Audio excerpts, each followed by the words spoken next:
Aqui na segunda carta de Paulo aos Coríntios, capítulo 3, versículos 4, 5 e 6. O versículo 5 é bem mais conhecido, mas hoje é 4, 5 e 6. Segunda carta de Paulo aos Coríntios 3, versículo 4. E é por Cristo que temos tal confiança em Deus. Ante a nossa confiança, é aquela confiança genérica que o mundo tem. Eu confio no homem lá de cima, não é verdade? Eu confio num ser superior, num ser supremo. Uma coisa que era uma confiança, desculpa a expressão, fajuta. Porque quando surgiu uma luta, logo a pessoa se desesperava. Quando a Bíblia diz que aqueles que confiam no Senhor serão como o monte de Sião, que não se abala. Então, quando você mostra uma insegurança, uma inquietação diante do mal, é que a sua confiança não é plena em Deus. E essa confiança plena, ela vem em Cristo. Quando então nós reconhecemos o sacrifício de Jesus na cruz, que Ele morreu pelos nossos pecados, nós reconhecemos que Jesus ressuscitou, vencendo a morte e o inferno, nós o recebemos como Senhor e Salvador. Aí nós passamos a ter a verdadeira confiança em Deus. E essa confiança vem por Cristo. Cristo traz isso para nós, entenda? Porque Ele está habitando em nós. A confiança passa a ser uma confiança plena. Agora preste atenção no versículo 5. Não que sejamos capazes por nós de pensar alguma coisa, como de nós mesmos, mas a nossa capacidade vem de Deus. E às vezes nós esquecemos disso. E quando surge, vamos dizer assim, uma missão, alguma coisa, ou então uma revelação de Deus ao nosso coração, nós não nos sentimos capacitados de fazer aquilo. Eu estou falando aqui do profeta Jeremias. Jeremias é um profeta do Antigo Testamento, no capítulo 1 do livro de Jeremias. Ele é depois do profeta Isaías. É na parte central da Bíblia, você tem Salmos, Provérbios, Eclesiastes, Cantares. Aí vem Isaías, depois Jeremias. O capítulo é 1, o versículo 4. Assim veio a mim a palavra do Senhor. Fique atento, a palavra vem. Quando vem, você está ouvindo uma mensagem, uma pregação, e Deus fala ao seu coração. Aquela palavra chama a sua atenção. Ela mexe com você, ela desperta você, quer dizer, ela acorda você.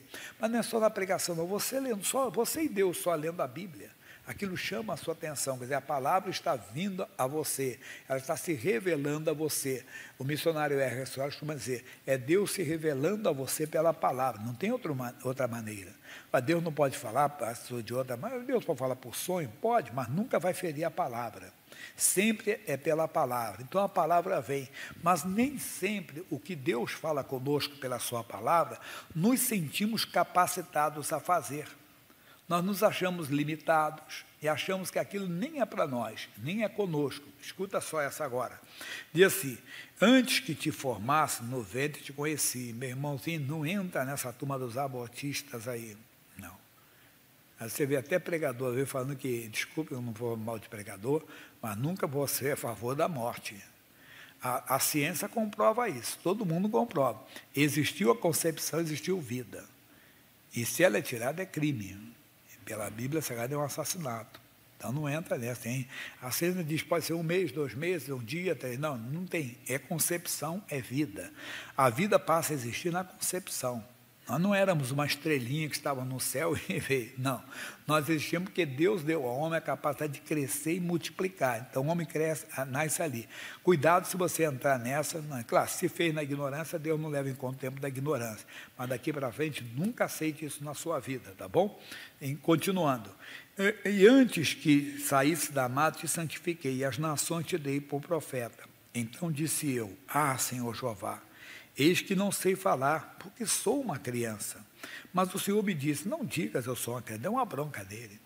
Jeremias não se sentia capaz de cumprir o que Deus estava falando com ele. Mas Deus não é irresponsável. Deus também não é doido. Né?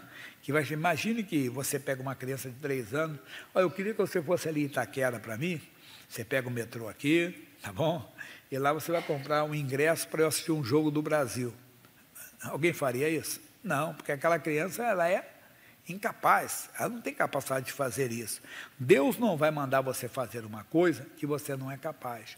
Só que você olhando para você mesmo, você não se vê com capacidade. Mas Paulo disse lá o quê? A nossa capacidade vem de Deus. por exemplo, para expulsar demônio. Não, pastor Jaime, eu já trabalhei na feitiçaria, tem demônio que é violento, que é forte. O nome de Jesus paralisa tudo, irmão. Você fala, está amarrado, o nome de Jesus está paralisado. Pode ser aquele demônio da encruzilhada, do portão do cemitério, do raio que pata que foi, entenda bem. O nome de Jesus paralisa qualquer ação do diabo. Você diz, nome de Jesus. Mas você diz, eu não tenho capacidade para isso. Tem, Deus dá para você. Mas não é só isso, não. É de você viver a palavra de Deus e anunciar a palavra de Deus. De você aprender, entenda bem, a falar pela fé também. E Jeremias diz assim, Senhor, eu não sei falar, eu sou uma criança. Deus deu a bronca, não diga se eu sou uma criança. Porque onde quer que eu te enviar, irás, e tudo quanto te mandar, dirás. Não temas diante deles, porque eu sou contigo para te livrar, diz o Senhor. E estendeu o Senhor a mão, tocou-me na boca e disse-me o Senhor, eis que põe as minhas palavras na tua boca. É aqui que é o X, vamos dizer assim. Nós temos que ter a palavra de Deus na nossa boca. É essa palavra que temos que falar. Nós não temos que falar o que estamos vendo ou o que estamos sentindo, mas o que Deus diz. Hoje o assunto é família. Se a Bíblia diz, por exemplo, que os filhos são herança do Senhor, os filhos são herança do Senhor. Mas seu filho entrou no álcool, ou nas drogas, ou na prostituição. Em vez de você confessar o que você está vendo, você confessa o que Deus diz. Você tem capacidade para fazer. Não, eu não consigo, pastor, não consegue. Você tem que aprender a andar pela fé. Paulo ainda fala lá pertinho do Coríntios, Romanos capítulo 10, versículo 8. Olha o que ele diz em Romanos 10, 8. Romanos capítulo 10, versículo 8. Mas que diz, a palavra está junto de ti, na tua boca e no teu coração. Esta é a palavra da fé que pregamos. Então a palavra vem a você, aceite o que Deus está falando. Mesmo que você não se sinta capaz, entenda, que você veja, eu não tenho capacidade para falar dessa maneira, fale. Ela está junto de ti. Meu filho, estou falando do filho, mas pode ser com você mesmo. Você é dominado pelo medo. O medo toma conta de você. O medo te escraviza. O medo, eu gosto de explicar que não é um medo de barata, medo da altura, medo escuro, não. É medo que você não sabe explicar. É uma sensação que vem, que toma conta. O que você tem que fazer? Confessar a palavra. A palavra está junto de ti. Você vai dizer simplesmente, eu não tenho espírito de medo, mas eu estou sentindo medo. Ele está amaldiçoado em nome de Jesus. Eu vou falar o quê? O que a Bíblia diz. Eu vou falar o que a palavra do Senhor diz. A palavra está junto de mim. A palavra está no meu coração, está na minha boca. E a pessoa não consegue. O Jeremias diz, eu sou uma criança, não sei falar. Eu coloco as minhas palavras na tua boca. A mesma coisa somos nós. A palavra de Deus está conosco. É isso que eu tenho que falar. Então, vem aquele pensamento confuso, perturbador. O que você diz? Não, eu tenho a mente de Cristo. O que eu estou citando? A palavra de Deus. 1 Coríntios 2,16. Então, você tem que aprender a falar o que Deus diz. Você tem essa capacidade de tomar posse da bênção, de viver a palavra de Deus, de assumir a palavra de Deus e fazer realmente as coisas acontecerem. No livro de Atos, é antes de Romanos, é Atos. No capítulo 9, no versículo 10, nós temos um homem chamado Ananias, um cristão. 9:10. E havia em Damasco um certo discípulo chamado Ananias. E disse-lhe o Senhor em visão, Ananias. Ele respondeu, eis-me aqui, Senhor. E disse-lhe o Senhor, levanta-te e vai à rua chamada à direita e pergunta em casa de Judas por um homem de Tarso chamado Saulo, porque eis que ele está orando. E numa visão ele viu que entrava um homem chamado Ananias e punha sobre ele a mão para que tornasse a ver. Deus é muito sábio. Deus não é Deus de confusão. Deus fala de um lado, ele fala do outro, irmão. Eu estava explicando, na juventude, eu via muito isso. Ontem eu completei 63, então eu tenho, entenda bem, eu via muito isso. O Senhor me revelou, mas era principalmente negócio de namorico, negócio dos jovens, né? Mas não é só jovem não, o velho também faz isso, tá? E eu tenho a maneira assim, ó, o Senhor me revelou, até um pregador contou no livro, que ele era garoto ainda, e uma menina chegou da igreja, uma moça, compatível com a idade dele, e falou assim, irmão fulano, Deus me revelou que você vai casar comigo. Ele disse, que bonito, o dia que Deus me revelar, eu caso com você. Ele falou, ó, os anos se passaram, hoje eu sou avô, até hoje Deus não falou comigo. E agora não vai falar mais que já morreu, já está na glória já. Não, mas parece que né? O outro, então, foi demais. Chegou uma irmã e falou, olha, Deus revelou que você que vai casar comigo. Eu disse, que bom, o dia que Deus revelar para mim, eu caso também. Depois veio a outra e falou assim, ó, Deus revelou que vai casar. Assim, eu veio atrasada, uma irmã já falou isso. Aí depois veio outra, será que Deus quer que ele tenha 10 esposas? Ou que ela tenha 10 maridos? Isso é essa parte. Vamos sair dessa parte aí, vamos para outra. Quando não vence, até bandido aparece. Sabe que você tem um imóvel, tem um bem, ou tem 2, 3, sei lá, não é? Aí fala assim, irmão, essa noite eu sonhei com o irmão. Foi. E Deus me revelou que o irmão vai me vender aquela casa da rua tal, que é sua. Ah, é? Ele revelou que você vai me vender por 100 mil reais. Ô, irmão, a casa vale 500. Ó, Deus revelou, obedeça a Deus. Ainda é bandido ainda, põe Deus no meio. Parece cômico, não parece? É trágico, isso acontece. O pessoal se aproveita, irmão. E não entra nessa não, Deus não é Deus de confusão. Ele fala de um lado, fala assim, porque o Saulo era um perseguidor de cristãos, e o Ananias era um cristão.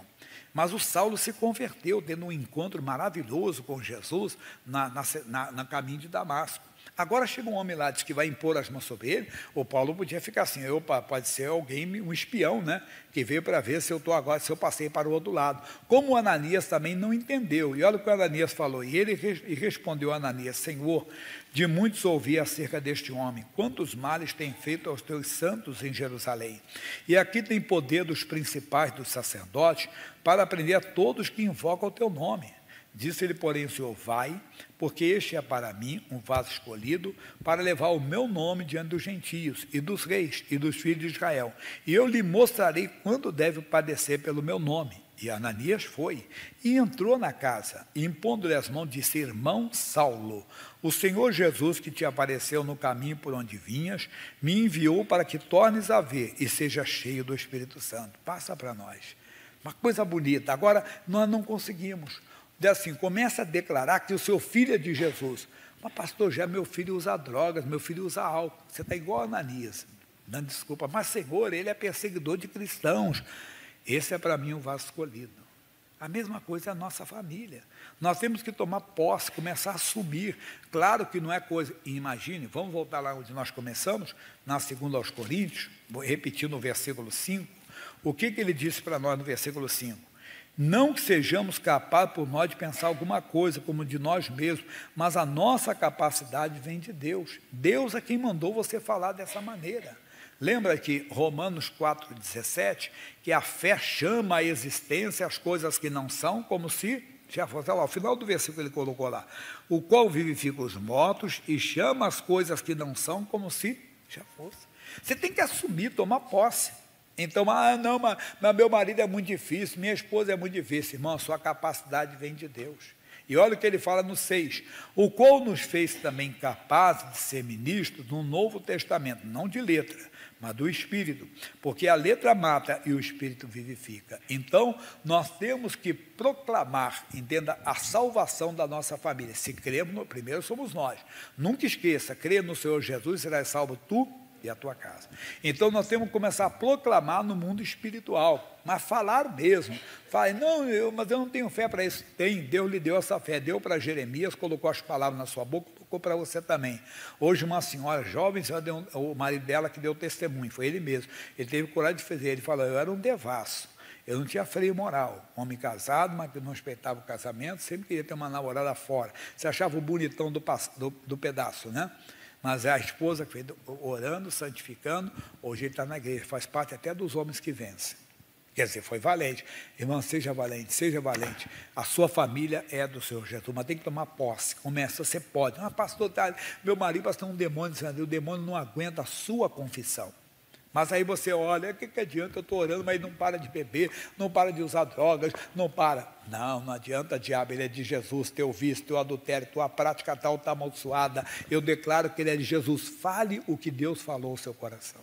A palavra veio a você, assuma. A mesma coisa, para de se unhar com o diabo. Pastor, eu não me consigo me libertar dessa depressão, dessa ansiedade, desse medo, porque você ainda continua confessando o que você sente. Quando você começar a confessar o que diz a palavra, está amaldiçoada essa confusão, esse pensamento, esse medo. Por quê? Porque Deus me deu a mente de Cristo. Aí você fala, eu estou citando porque já conheço, você tem que conhecer. Primeira carta aos Coríntios 2,16, a Bíblia diz que nós temos a mente de Cristo. Nós não temos uma mente devassa nem uma mente perturbada. Segura essa palavra.